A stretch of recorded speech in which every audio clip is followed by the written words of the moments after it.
ready to start with this particular knit along, and I thought I'd explain a small little bit about biased knitting.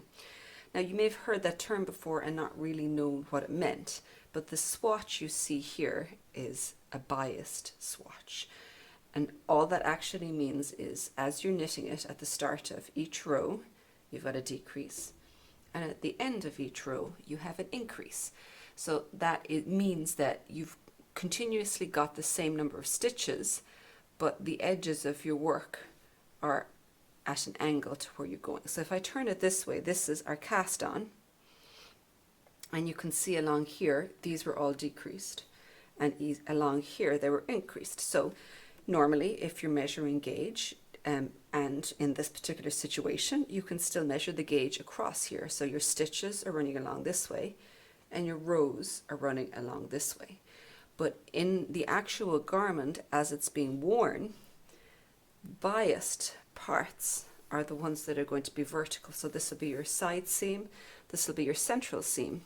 So your gauge is running along here, but your actual length is across that, so to speak. Now, you can see the triangles up along here, and what you can probably have a feel for how that you can actually calculate what the width and what the length is going to be, because it's going to go right back to your maths and Pythagoras's theorem, where you're looking at the width here and the length here, and what you've got is this length here. So you can calculate then the other two from that. Now, in the pattern, I'm going to give you information in how to go about sizing it, so that if you actually have your stitch gauge and your row gauge, how you can estimate how wide it's going to be.